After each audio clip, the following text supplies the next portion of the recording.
तो स्वागत है सभी का फिर से एक नए वीडियो में। इस वीडियो में हम बात करने वाले हैं L&T की, लार्सन एंड टुब्रो। ये यहाँ पे आप कंपनी का नेम देख सकते हो एंड ये है आज की तारीख 31 अक्टूबर 2023। इनके आज आने वाले थे फाइनेंशियल रिजल्ट्स, तो जो आ चुके हैं तो वही हम यहाँ पे पढ़ने वाले हैं। तो सबसे पहले यहाँ पे देख लेते हैं कि क्या किसी तरह का कुछ डिविडेंड या फिर कुछ और अनाउंसमेंट है। ओके, यहाँ पे दिखाई तो नहीं दे रहा है एंड अगर मतलब कुछ रहेगा तो मैं आपको अलग से एक सेपरेट वीडियो बनाकर बता दूंगा। तो चलिए डायरेक्टली हम आ जाते हैं। ओके, ये क्या है? ओके, फाइनेंशियल रिजल्ट्स के बारे में यहाँ पे बताया गया है। ये मतलब लिख के बताया कि कितना बड़ा कितना क्या हुआ, ये सारी चीजें।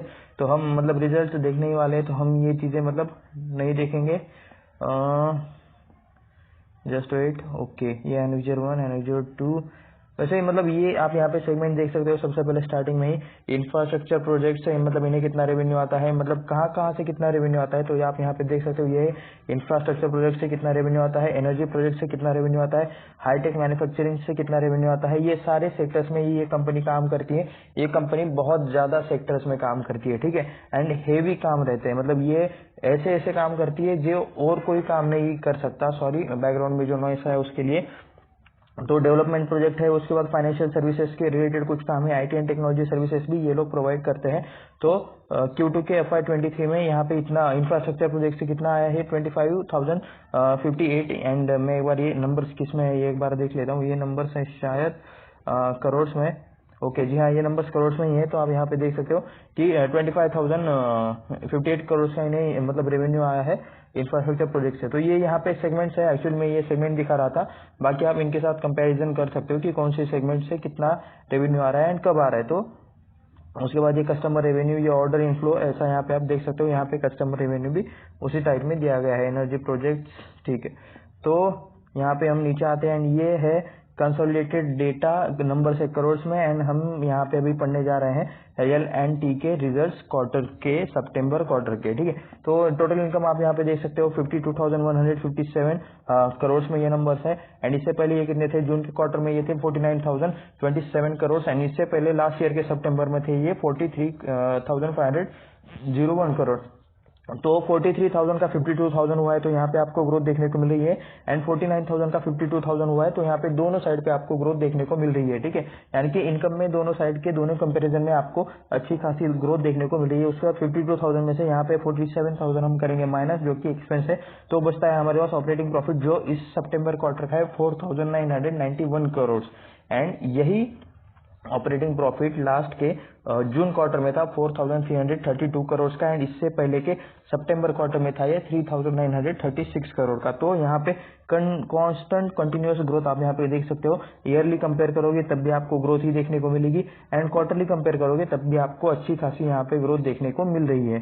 तो एक्सपेंसेस में बाय द वे आप यहाँ पे देख सकते हो कि क्या क्या चीज है। यहाँ पे एक्सपेंसेस इन्होंने मतलब कुछ ज्यादा ही डिटेल्स में दी है, यहाँ पे शायद देना भी पड़ता होगा अलग अलग चीजें। मतलब ये जो करते हैं मैन्युफैक्चरिंग, क्योंकि एक कंपनी में यहाँ पे बहुत ही तरह के ये लोग काम करते हैं, ठीक है। रॉ मटेरियल का कॉस्ट आता है, कंस्ट्रक्शन मटेरियल आता है, परचेसिंग स्टॉक एंड ट्रेड आता है, सब कॉन्ट्रैक्टिंग चार्जेस, ठीक है, financing cost, employ benefit expenses. तो ये सारी चीजें आप यहाँ पे देख सकते हो। ओके, बाय द वे अगर मतलब कोई मतलब एक्सपर्ट है इन चीजों में तो प्लीज नीचे कमेंट में आप यहाँ पे मतलब आपको जो चीजें बताए तो आप मतलब लिख सकते हो। तो हमें मतलब जो चीजें पता नहीं है तो वो आप हमें बता सकते हो कमेंट में नीचे करके। तो यहाँ पे फिर आते हैं नेक्स्ट। हम यहाँ पे हमने ऑपरेटिंग प्रॉफिट देखा, अब हमें देखना है नेट प्रॉफिट आफ्टर टैक्स, यानी कि net profit for the period. तो ये है यहाँ पे 7 नंबर पे, जो आप यहाँ पे देख सकते हो 3,855 करोड़ का यहाँ पे नेट प्रॉफिट है, जो कि लास्ट के जून क्वार्टर में था ये 3,116 करोड़ का, ठीक है। तो यहाँ पे आपको ग्रोथ देखने को मिल रही है 3,116 करोड़ से 3,855 करोड़ नेट प्रॉफिट में जंप हुआ है। उसके बाद लास्ट ईयर के सितंबर क्वार्टर का कितना था? 2,819 करोड़, जो बन चुका है 3,855 करोड़। तो यहाँ पर भी आपको अच्छी खासी ग्रोथ देखने को मिल रही है। कंसोलिडेटेड डेटा ही मेन डेटा रहता है स्टैंड अलोन के कंपैरिजन में। तो हम मतलब ये देख सकते हो कि कितने अच्छे नंबर्स आए हैं। ईपीएस जो पहले 22.94 का था वो मतलब अभी 22.94 का है। अभी ईपीएस जो पहले था 17.74 का एंड लास्ट ईयर के सितंबर क्वार्टर में था ये 15.86। 15 का 17 हो गया, 17 का 22 हो गया। तो अच्छी खासी ग्रोथ आपको यहाँ पे देखने को मिल रही है। ओके, तो यहाँ पे कुछ चीज़ें मैं आपको दिखाना चाहूँगा। यहाँ पर है मतलब ये एल&टी के अंडर कौन कौन सी कंपनीज कौन कौन सी सब्सिडीज आती है, तो आप यहाँ पे ये चेक कर सकते हो। मैं यहाँ पे चाहे तो आप इसका स्क्रीनशॉट भी ले सकते हो। ये सारी की सारी कंपनीज एल&टी के अंडर आती है इंडिया में अभी के लिए, जिसमें हाईटेक है, एल&टी जियो स्ट्रक्चर प्राइवेट लिमिटेड है, तो ऐसे मतलब L&T finance limited, L&T infra, तो ये सारी इनकी सब्सिडीज है। आप यहाँ पे मतलब स्क्रीनशॉट लेके इन कंपनीज को गूगल पे सर्च कर सकते हो, या फिर मतलब अलग अलग चीजें यहाँ पे देख सकते हो। इस कंपनी से रिलेटेड लिस्ट यहीं पे खत्म नहीं होती, आप यहाँ पे देख सकते हो। यहाँ पे भी मतलब कुछ एक्स्ट्रा एंटिटीज आपको देखने को मिल जाएंगी। एंड उसके बाद और नीचे चलते हैं एंड यहाँ पे फिर से मतलब देख सकते हो कि मतलब इनका ये मतलब कितनी बड़ी कंपनी है कि यहाँ पे कितने सारे इनके अंडर चीजें आती है। उसके बाद यहाँ पे एसोसिएट्स के यहाँ पे नीचे नाम देखने को मिल जाएंगे, जॉइंट वेंचर आपको देखने को मिल जाएंगे। एंड जॉइंट वेंचर्स में भी मतलब यहाँ पे लिस्ट अभी भी खत्म नहीं हुई। उसके बाद आते हैं जॉइंट ऑपरेशंस, तो ये आप यहाँ पे इसका मतलब ये करके रख लो, क्योंकि मतलब ये मतलब आपको कभी ना कभी काम आएगा। ये कंपनीज आपकी डेली के यूज में होगी कहीं ना कहीं पर, तो वो एल&टी से है, ये आप यहाँ पे मतलब चेक कर सकते हो। तो स्टैंड अलोन नंबर्स भी एक बार हम चेक कर लेते हैं। यहाँ पर मतलब हम देखने वाले हैं सिर्फ मतलब रेवेन्यू बढ़ा है एंड नेट प्रॉफिट बढ़ा है, तो ये सिर्फ चीजें हम चेक करने वाले हैं। 30,387 करोड़ का इस बार का रेवेन्यू है, जो कि पहले था 27,788 करोड़ का। तो क्वार्टरली कंपेयर करें लास्ट जून के क्वार्टर के साथ, तो इनकम में वृद्धि हुई है, इनकम इंक्रीज हुआ है। एंड लास्ट ईयर के सितंबर क्वार्टर में अप्रोक्स 27,323 का ही रेवेन्यू था, तो यहाँ पे भी आप देख सकते हो अच्छी ग्रोथ आपको देखने को मिल रही है। तो ऑपरेटिंग प्रॉफिट भी चलिए एक बार चेक कर ही लेते हैं। 3,157 का ऑपरेटिंग प्रॉफिट है, जो कि लास्ट क्वार्टर में था 1,805। ठीक है, लास्ट क्वार्टर में ऑपरेटिंग प्रॉफिट कम हुआ था, आप यहाँ पे ऐसा बोल सकते हो, लेकिन कंसोलिडेटेड डेटा रहता है तो वहां से मतलब चीजें मतलब ये हो जाती है, ठीक हो जाती है। उसके बदले पहले था 2,545, तो दोनों के कंपैरिजन में अभी जो नंबर्स आए हैं ऑपरेटिंग प्रॉफिट वाले वो अच्छे ही है। यहाँ पे भी आप ग्रोथ को इजीली देख सकते हो। उसके बाद यहाँ पे नेट प्रॉफिट आफ्टर टैक्स आप यहाँ पे देख सकते हो, ये net profit after tax, and यहाँ पे 2,709 करोड़ का अभी नेट प्रॉफिट चल रहा है स्टैंड अलोन नंबर्स में, जो पहले था 1,700 एंड उससे पहले था 2,109। तो दोनों के कंपैरिजन में आप यहाँ पे देख सकते हो कि अच्छी ग्रोथ आपको देखने को मिल रही है। ईपीएस देख लेते हैं 19.29, जो पहले था 12.75 एंड उससे पहले था 15। तो दोनों के कंपैरिजन में ईपीएस भी आपको बढ़ते हुए देखने को मिल रहा है। तो चलिए मतलब इसका ये देख लेते हैं, चार्ट देख लेते हैं। वैसे नंबर्स आए हैं मार्केट क्लोज होने के बाद, तो इसीलिए चार्ट पे मतलब जो रिएक्शन है वो हमें कल देखने को मिल जाएगा इस शेयर का। तो यहाँ पर हम आ चुके हैं एलटी के चार्ट पर, एंड ये आप यहाँ पे देख सकते हो मतलब ये स्टॉक आज फ्लैट में ही क्लोज हुआ है। 0.09% की तेजी आप यहाँ पे देख सकते हो, यानी कि एक मिनट में यहाँ पे जूम करके दिखा देता हूँ। 0.09% की तेजी, यानी कि अप्रोक्स ये स्टॉक आज फ्लैट में था। ये एक महीने का चार्ट फ्रेम है, टाइम फ्रेम है। मैं इसे एक डे पे कन्वर्ट कर देता हूँ, तो आप यहाँ पे देख सकते हो। यहाँ पे कुछ मतलब मैंने लाइन्स ड्रॉ करके रखी है, उसे कर दीजिएगा इग्नोर। एंड ओके, मैं इसे थोड़ा सा कर लेता हूँ और थोड़ा सा जूम एंड प्रॉपर एडजस्ट, तो आप यहाँ पे देख सकते हो। तो आप यहाँ पे देख सकते हो काफी टाइम तक ये स्टॉक एक चैनल में घूम रहा था। यहाँ पे ये ऐसे करके थोड़ा थोड़ा करके ऊपर जाने की कोशिश कर रहा था। वहां से मतलब जून के आसपास ये थोड़ा सा नीचे आया, ये आया 2200 के रेंज पर।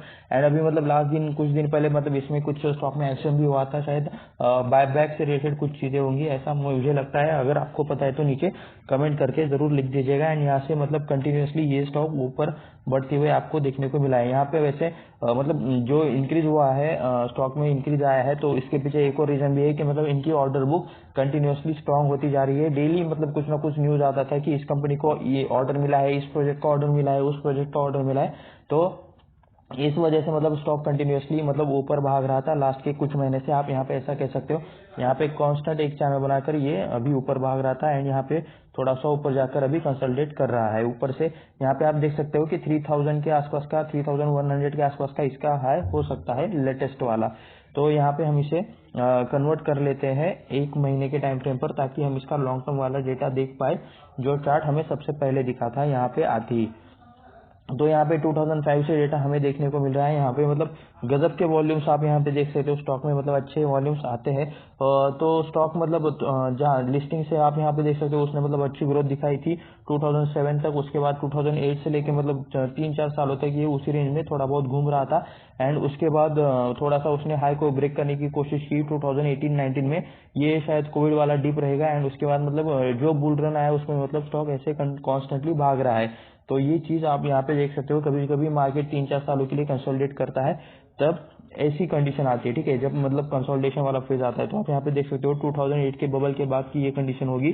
2009 से लेकर मतलब 2000 उसी हाई पर पहुंचने के लिए 2014 यानी कि लगभग 5 साल लगे, आप यहाँ पे ऐसा कह सकते हो। एंड फिर से मतलब थोड़ा सा नीचे आकर वहां पे मतलब फिर से जाने के लिए भी शेयर को 2018-19 तक का टाइम लगा। उसके बाद तो फिर कोविड आ गया अचानक से। एंड मतलब फिर से ऊपर जाने के लिए वो सारे हाइस कंपनी ने तोड़ के अभी स्टॉक अभी 29 के आसपास ट्रेड कर रहा है, डबल डिजिट नंबर। ओके, ये वीडियो बनाते वक्त हम लकी है कि हमें ये देखने को मिल रहा है कि स्टॉक की प्राइस चल रही है 2929, ठीक है, 0.05 है। ओके, इस 5 को तो हम इग्नोर ही कर देते हैं, क्योंकि मतलब 2929.0 ये वैल्यू हमें मतलब ये रिकॉर्डिंग के टाइम हमें देखने को मिल रही है। तो ये लकी हो सकते हैं हम थोड़े बहुत, ठीक है।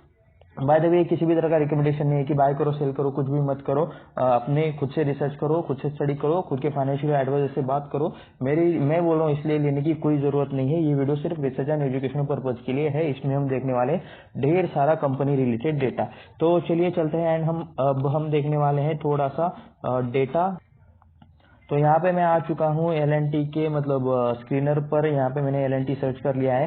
सबसे पहले बिजनेस में मतलब आपने नाम सुना होगा लेकिन आपको ज्यादा पता नहीं होगा, ठीक है, अगर आप एक नॉर्मल पर्सन हो तो आप यहाँ पे देख सकते हो ये कहाँ कहाँ काम करते हैं। इंजीनियरिंग, प्रोक्योरमेंट, कंस्ट्रक्शन यानी कि ईपीसी सॉल्यूशंस, की sector such as infrastructure, hydrocarbon, power process industries, defence, information technology, financial services, domestic and international markets, ठीक है। तो ये मतलब ये सारे सेक्टर्स में, बड़े बड़े सेक्टर्स में, डिफेंस में है, इंफॉर्मेशन आईटी में है, हाइड्रोकार्बन में है, पावर प्रोसेस में है, कंस्ट्रक्शन जो कि हेवी कंस्ट्रक्शन, ठीक है। एक स्टेडियम है बाय द वे, L&T ने बनाया हुआ लेटेस्ट में। क्या आप नीचे कोई उस स्टेडियम का नाम लिख सकता है नीचे कमेंट्स में? पता है तो जरूर लिखना, ठीक है। एंड क्या आपको L&T का कोई ऐसा प्रोजेक्ट पता है? ओके, एक स्टैचू है जो L&T ने बनाया, ठीक है, उसके बारे में भी नीचे कमेंट में लिख देना। तो यहाँ पे देख सकते हो 4,11,000 करोड़ का इसका मार्केट कैप है, यानी कि निफ्टी 50 की कंपनी है इतने बड़ी मार्केट कैप वाली। करंट प्राइस देख सकते हो 2929 का प्राइस चल रहा है। हाई है इसका 3,115 का, जो कि अभी लेटेस्ट हमने देखा था चार्ट पर, उसी के आसपास ये हाई है। लास्ट 1 ईयर में 1970 का इसने लो टच किया था। सोचिए अगर आपने यहाँ पे भी पैसा इन्वेस्ट किया रहता तो आपके पैसे मतलब एटलीस्ट 50-60% का आपको यहाँ पे रिटर्न मिल जाता है। ये किसी भी तरह का रिकमेंडेशन नहीं, मैं बस आपको आइडिया मतलब बता रहा हूँ कि, ठीक है। फेस वैल्यू 2 का है, ROE है 11.7%, ROC है 11.6%, स्टॉक का पी चला है 36 पे, बुक वैल्यू चल रही है 636 पे। 636 का अभी मतलब कह सकते हो कि 5x ये स्टॉक अभी ट्रेड कर रहा है उसके बुक वैल्यू से। चलिए नीचे चलते हैं। चार्ट हम ऑलरेडी देख चुके हैं, लेकिन हमें देखना है यहाँ पे पी रेशो का चार्ट। जो आप यहाँ पे देख सकते हो पी यहाँ पे ऑल टाइम हाई के आसपास चल रहा है 36 का पी। ये ऑल टाइम पी हाई के आसपास चल रहा है। पहले मतलब मार्च 21 में ये पी चलता था। ओके, यहाँ पे तो मतलब सिर्फ ओके 15 का पी है, 15 का, एंड 13.9 का जो भी चल रहा है 38 का, ठीक है। तो मतलब सेक्टर के मेंबर्स के साथ अगर कंपैरिजन होता है तो हम यहाँ पे करेंगे। वैसे मतलब ये सेक्टर के नंबर 1 कंपनी शायद हमें देखने को मिले, क्योंकि ये बहुत बड़ी कंपनी है। अच्छा डिविडेंड पे कर रहे हैं, ठीक है, अच्छी बात है। बुक वैल्यू के 4.6 टाइम्स ट्रेड करा है, ठीक है। इस पॉइंट को मतलब निग्लिजिबल है पॉइंट। पुअर सेल्स ग्रोथ है लास्ट के 5 सालों में, तो मतलब शायद अभी बढ़ जाएंगे, ठीक है, लेकिन कुछ मतलब ये उतना ज्यादा मतलब इम्पोर्टेंट पॉइंट नहीं है। जो हमें सेल्स के आंकड़े अभी क्या आ रहे हैं, ठीक है, तो वो देख के मतलब तो लग रहा है कि मतलब कंपनी मतलब आने वाले कुछ मतलब क्वार्टर्स में अच्छा प्रॉफिट कर सकती है। लास्ट 3 सालों की इक्विटी रिटर्न जो है वो थोड़े से कम है, तो यहाँ पे ये पॉइंट्स यहाँ पे दिए गए हैं।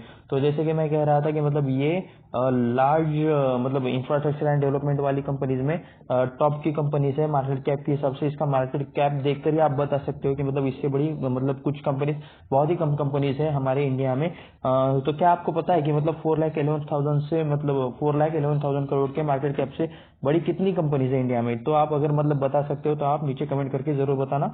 जो हमारे एयरपोर्ट्स आप यहाँ पे देख सकते हो, सेकंड नंबर की कंपनी इसी सेक्टर की, जो infrastructure and development operator. By the way engineering and turnkey services से ज्यादा मतलब इंफ्रास्ट्रक्चर एंड डेवलपमेंट ये इनका मेन बिजनेस है। आप यहाँ पे ऐसा कह सकते हो। राइट्स आता है, रेलवे रिलेटेड, कंसल्टेंसी रिलेटेड मतलब कंपनी राइट्स का हमने एक वीडियो बनाया हुआ है, आपको वो जरूर चेक कर लेना चाहिए। राइट्स एंड उसके आगे द बीज माइंस डालकर आप वहाँ पे मतलब यूट्यूब पे सर्च कर सकते हो, तो वीडियो आपको मिल जाएगा। तो मतलब ये बाकी की मैं यहाँ पे मतलब आपको सच बताऊं तो ये बाकी सारी कंपनीज को मिला के भी मतलब इतना मार्केट कैप नहीं बनेगा जितना इस अकेली एक कंपनी का है, ठीक है। तो ये इंफ्रास्ट्रक्चर में एक बहुत बड़ी कंपनी है। पी कंपैरिजन के लिए हम मतलब इन कंपनीज के सहारे इसका पी चेक नहीं कर सकते, ठीक है, क्योंकि ये अलग, इनके बिजनेस भी मतलब थोड़े थोड़े से अलग है। एंड लार्सन एंड टूब्रो का बिजनेस मतलब बहुत बड़ा वाला है। तो पी कंपैरिजन को हम यहाँ पे छोड़ देते हैं। एंड देख सकते हो यहाँ पे मतलब जो कंपनीज है वो शायद इनके साथ प्रॉपरली मतलब हो सकता है कंपैरिजन, लेकिन ये बहुत लोअर लेवल पे काम करती है। तो क्वार्टरली रिजल्ट हम आ जाते हैं यहाँ पे। क्या सितंबर के रिजल्ट्स अपडेट हुए? जी नहीं, अभी तक सितंबर के रिजल्ट्स अपडेट नहीं हुए, लेकिन हो जाएंगे कुछ टाइम में।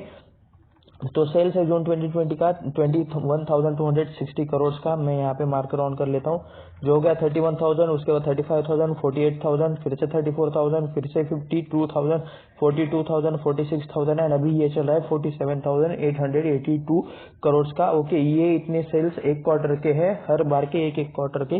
तो यहाँ पे प्रॉफिट मार्जिन मैं एक बार देख लेता हूँ, 18%, 17%, 11%, 15%, ठीक है, एक ही रेंज में प्रॉफिट मार्जिन चल रहा है। अभी वाला जो प्रॉफिट मार्जिन है वो मतलब लोएस्ट दिखाई दे रहा है मुझे लास्ट के सारे क्वार्टर्स के कंपैरिजन में। 30% का यहाँ पे लेटेस्ट का प्रॉफिट मार्जिन चल रहा है। तो डायरेक्टली आ जाता है नेट प्रॉफिट पर। 544 का प्रॉफिट था जून 2020 में। ये बढ़ते बढ़ते मतलब 2000 हो गया, 3000 हो गया, वहां से डायरेक्टली आधा भी हो गया। उसके बाद फिर से 2000, फिर से 2500, उसके बाद 4000, उसके बाद 2700, उसके बाद 3000 एंड अभी लेटेस्ट में ये चल रहा है 3096 के पास। यानी कि कंपनी ग्रोथ कर रही है, लेकिन थोड़ा सा ऊपर नीचे ऊपर नीचे ऊपर नीचे परफॉर्मेंस चलता है इनका, यहाँ पे ये आपको देखने को मिल रहा है। तो इसीलिए लॉन्ग टर्म इन्वेस्टर्स देखते हैं एक साल का परफॉर्मेंस, जिसमें आपको एवरेज परफॉर्मेंस देखने को मिलता है, क्योंकि क्वार्टर्स में किसी क्वार्टर्स में नंबर ज्यादा आते हैं, किसी क्वार्टर्स में नंबर कम आते हैं। तो उस हिसाब से आप ये चीजें चेक कर सकते हो। 64,000 का सेल था, जो बढ़ते बढ़ते 74,000, 90,000, 1,09,000 एंड उसके बाद 1,35,000, 1,56,000 एंड अभी ये 1,83,000 के आसपास अभी ये चल रहा है। तो डायरेक्टली हम यहाँ पे देखने वाले हैं नेट प्रॉफिट जो है 4,737 मार्च 2012 में। ओके, बाय द वे ये हम कंपेयर करना देंगे कि 10 सालों में कितनी ग्रोथ हुई है यहाँ पे सेल्स में। 64,000 का 1,83,000 हुआ, यानी कि अप्रोक्स ये हुआ है 3x। Is not a bad number, अच्छी तरीके, क्योंकि मतलब बड़ी कंपनी है तो ग्रोथ करना उनके लिए उतना ही ज्यादा मुश्किल रहता है, लेकिन इन्होंने मतलब 3x ग्रोथ करके दिखाई है सेल्स में, तो ये आप अच्छी बात यहाँ पे देख सकते हो। उसके बाद नेट प्रॉफिट 4,000, 5,000, फिर से 4,900, फिर 6,000 की रेंज, फिर 10,000 की रेंज, फिर 12,000, फिर 12,000, ठीक है, 12,530। तो यहाँ पे आप देख सकते हो कांस्टेंट थोड़ा सा परफॉर्मेंस आपको दिखाई दे रहा है। कभी कभी मतलब एक रेंज में घूमता है, लेकिन कांस्टेंट आपको यहाँ पे परफॉर्मेंस देखने को मिल रहा है। जो कंपनी पहले 4,000 का प्रॉफिट करती थी, ये अभी 12,000 का प्रॉफिट कर रही है। यहाँ पर भी प्रॉफिट में आपको 3x ग्रोथ देखने को मिल रही है, जो कि मतलब अच्छी बात है। कांस्टेंट ग्रोथ यहाँ पे आपको देखने को मिल रही है। रिजर्व्स में आप यहाँ पे देख सकते हो, प्लस बोरिंग भी हमें देखनी है। लॉन्ग टर्म बोरिंग आप यहाँ पे देख सकते हो। लॉन्ग टर्म बोरिंग में 61,000 का कंपनी के ऊपर कर्जा है, लेकिन कंपनी के पास रिजर्व है 89,000 के, यानी कि मतलब अच्छे खासी कंपनी के पास रिजर्व है, जो पहले थे 29,000 के, तो वो बढ़ते बढ़ते अभी हो चुके हैं 89,000। तो यहाँ पे भी आप देख सकते हो कि अप्रोक्स ये भी मतलब रिजर्व भी 3x हुए हैं अप्रोक्स, ठीक है, ऐसा आप यहाँ पे कह सकते हो। लॉन्ग टर्म बोरिंग थोड़ी सी ज्यादा है, लेकिन चलिए इंफ्रास्ट्रक्चर कंपनी है एंड मतलब इनके मतलब बैलेंस शीट भी थोड़ा सा स्ट्रांग है, तो उसी के हिसाब से ये मतलब नंबर्स हम है, ऐसा हम यहाँ पे मैं तो कह सकता हूँ। आपका डिसीजन कुछ अलग हो सकता है, कुछ अलग आपका मतलब पॉइंट ऑफ व्यू है, तो नीचे कमेंट करके जरूर बताएं। शॉर्ट टर्म बोरिंग यहाँ पर है एंड उसके बाद हम यहाँ पे देख सकते हैं। ओके, चलिए हम चलते हैं नीचे। नीचे हमें देखनी है शेयर होल्डिंग पैटर्न, ठीक है। तो मार्च 2017 में आप यहाँ पे देख सकते हो 17.60% की शेयर होल्डिंग थी, जो कंपनी ने बढ़ाते बढ़ाते अभी ये कर दिया है 25.72% की, ठीक है। प्रमोटर्स इंक्रीज कर रहे हैं। ओके, सॉरी यहाँ पे मतलब प्रमोटर्स ही नहीं है, तो आप यहाँ पे ये कह सकते हो कि ये वेल मैनेजमेंट वाली कंपनी है, यानी कि प्रोफेशनली मैनेज लोग यहाँ पे इस कंपनी को संभालते हैं। इसमें किसी भी तरह का प्रमोटर का हिस्सा नहीं है।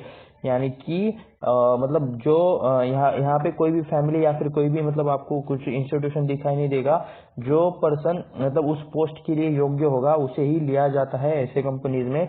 ना कोई फैमिली ट्री है, ना कोई मतलब ज्यादा कुछ चीजें है। तो मतलब ऐसे कंपनीज में जैसे समझ लो कि राजा के बेटा राजा नहीं बनेगा, जो योग्य है वही यहाँ पे राजा बनेगा। तो ऐसी वाली चीजें ऐसे कंपनीज में देखने को मिलती है, क्योंकि यहाँ पे प्रमोटर होल्डिंग में है ही नहीं कोई। तो एफआईएस ने 17.60% पहले थे, जो अब हो चुके हैं एफआईएस 25%। एफआईएस ने कंपनी खरीद के रखी हुई है। डीआईएस तो हमें यहाँ पे देख सकते हो 39.29%, तो अब ये हो चुके हैं 37%, यानी कि 37% प्लस 25 तो 47, 57 एंड उसके बाद 61% का टोटल हिस्सा यहाँ पे ये इंस्टीट्यूशंस लेके बैठे हैं, एफआईआई एंड डीआई, आप यहाँ पे ऐसा कह सकते हो। उसके बाद गवर्नमेंट भी यहाँ पे थोड़ी सी क्वांटिटी में है 0.23%। पब्लिक देख सकते हो 36.89% यहाँ पे लेके बैठी है। तो अब आप यहाँ पे कह सकते हो कि तीन हिस्से हैं कंपनी के, एक एफआईएस के पास है, एक डीआईएस के पास है एंड एक है पब्लिक के पास। तो ऐसे यहाँ पे ये कंपनी चल रही है एंड कंपनी की ग्रोथ अच्छी खासी चल रही है। तो हमें देखना है, मुझे देखना है कि एफआईएस में यहाँ पे कौन कौन बैठा है। तो ज्यादा नेम्स यहाँ पे देखने को नहीं मिल रहे हैं, तो लेकिन गवर्नमेंट ऑफ सिंगापुर है एंड नोमुरा इंडिया इन्वेस्टमेंट आपको यहाँ पे देखने के लिए मिल जाएगा। एंड डीआई में तो ढेर सारी लिस्ट ही यहाँ पे आ चुकी है, तो चलिए देखते हैं डीआई में यहाँ पे कौन कौन है। वैसे मतलब सारे नाम मतलब ऑलरेडी पता है आप सभी को, मतलब आपने भी सुने, मैंने भी सुने। LIC तो है, ये LIC new endowment plus security fund administrator of the specific undertaking of the, ऐसा कुछ नेम है। SBI SMP BSE Sensex ETF है, SBI मैग्नम फंड है, HDFC ट्रस्टी है, SBI long term advantage fund है, ICICI प्रूडेंशियल है। उसके बाद नीचे चलते हैं, ICICI प्रूडेंशियल है, HDFC ट्रस्टी है, भारत 22 ETF है, SBI ETF है। बहुत सारी ETF है, क्योंकि ये मतलब निफ्टी 50 वाली कंपनी है यहाँ पे, इसलिए इसमें ETF रहेंगे। ICICI prudential fund, ICICI prudential, ICICI prudential, HDFC trustee का आप यहाँ पे फिर से नाम देख सकते हो, जनरल इंश्योरेंस कॉर्पोरेशन इंडिया का नाम देख सकते हो, रिलायंस का नाम देख सकते हो, कोटक का नाम देख सकते हो, कोटक ESG अपॉर्चुनिटीज फंड है, आदित्य बिरला सन लाइफ फंड है, निप्पॉन लाइफ इंडिया ट्रस्टी है, रिलायंस इमर्जेंट फंड है, UTI equity saving and UTI Nifty index fund भी आपको यहाँ पे देखने को मिल जाएगा। तो चलिए यहाँ पे आते हैं लार्सन एंड टुब्रो के यहाँ पे मतलब मैक्सिमम यहाँ पे रिटर्न्स। तो आप यहाँ पे देख सकते हो 15,942% के रिटर्न्स है। तो प्लीज आप मुझे बताएं कि मतलब अगर कंपनी के स्टार्टिंग में मैंने मतलब यहाँ पे चलिए 10,000 अगर लगाए होते तो आज वो 15,942% के हिसाब से कितने होते। तो अगर मतलब कमेंट में से कोई अगर मतलब मुझे ये चीज बता पाता है तो मतलब मुझे खुशी होगी कि मतलब लोग सीरियसली सुन रहे हैं मुझे। 5 सालों का आप रिटर्न देखोगे तो 115% के रिटर्न है, एक साल में 44% के रिटर्न है, इस साल के स्टार्टिंग से 39% के रिटर्न है, 5 दिनों में माइनस में है थोड़ा सा एंड एक दिन में आप यहाँ पे देख सकते हो फ्लैट ही यहाँ पे देखने को मिल रहा है। वैसे हम जो चार्ट पे प्राइस देख रहे थे वो 29,293 थी एंड यहाँ पे 2923 देखने को मिल रही है। तो चलिए हम यहाँ एटलीस्ट हमने ये देख लिया कि लॉन्ग टर्म में इन्होंने अच्छे मतलब रिटर्न्स दिए हैं। 15,000 के रिटर्न्स, 50,000% के रिटर्न्स इज नॉट बैड। तो यहाँ पे देख सकते हो ये है सोलार में ये काम करते हुए। उसके बाद मतलब ये क्या है, building technology lead infra. Okay metro का भी मतलब किसी ने मतलब कौन से मेट्रो प्रोजेक्ट का मतलब काम L&T ने किया है, आप मुझे ये मतलब चेक करके बता सकते हो। ओके ये आ ही गया, चलो यहाँ पे देख सकते हो L&T metro rail, Hyderabad metro rail is the world's largest metro. अरे रुक जाओ। Okay Hyderabad metro rail is world's largest metro project in public private partnership mode iconic urban. Okay यहाँ पे आप देख सकते हो, ठीक है कि मतलब ये अभी रुक नहीं रहा है। L&T फाइनेंशियल सर्विसेज इसके अंदर आता है, L&T रियलिटी आता है, ग्रीन टेक आता है। उसके बाद चलिए और मतलब हाँ जी हाँ, मैं इसी स्टैचू के बारे में बात कर रहा था। इस स्टैचू का नाम आप मुझे नीचे कमेंट करके बता दो। हाइड्रोकार्बन में ये लोग काम करते हैं, पावर सेक्टर में ये लोग काम करते हैं। उसके बाद मिनरल्स एंड मेटल्स में भी इनका काम चलता है एंड ये है हेवी इंजीनियरिंग रिलेटेड काम भी मतलब जो डिफिकल्ट प्रोजेक्ट है वो L&T करेगा, ये एक रूल ही है यहाँ पे, ठीक है। डिफेंस इंजीनियरिंग में ये लोग काम करते हैं, यहाँ पे ये देख सकते हो। शिप बिल्डिंग में भी यहाँ पे इनका काम चलता है, कंस्ट्रक्शन एंड माइनिंग मशीनरी, ठीक है। लिस्ट खत्म ही नहीं हो रही, आप यहाँ पे देख सकते हो। L&T के वेब्स भी मतलब ये लोग डिजाइन करते हैं, मैन्युफैक्चरिंग करते हैं। LTI की कंपनी के IT की कंपनी के बारे में आपने सुना होगा, L&T टेक्नोलॉजी सर्विसेज भी है एक IT company. L&T IDPL infrastructure related company आपको पता होगा। उसके बाद L&T मेट्रो फिर से ये आ गया। तो ये थे L&T के कुछ बिजनेस टाइप जहाँ पे मतलब ये लोग काम करते हैं। यहाँ पे आप देख सकते हो अलग अलग तरह के manufacturing capital, financial capital, intellectual capital, human capital. तो यहाँ पे कुछ चीज़ें आप यहाँ पे क्लिक करके देख सकते हो। करियर हमें नहीं करना, हमें करना है इनका एनालिसिस। तो ये कुछ चीज़ें हैं यहाँ पे। फाइनेंशियल रिजल्ट यहाँ पे इन्होंने दिया है कि मतलब फाइनेंशियल रिजल्ट अपडेट हो चुके हैं September 30 के, जो हमने ऑलरेडी पढ़ ली है, ठीक है। तो यहाँ पे हम नीचे चलते हैं यहाँ, और यहाँ पे क्या क्या देखने को मिल रहा है, ठीक है। मतलब यहाँ पे बिजनेस रिलेटेड चीजें नहीं है, यहाँ पे आप यही पे देख सकते हो।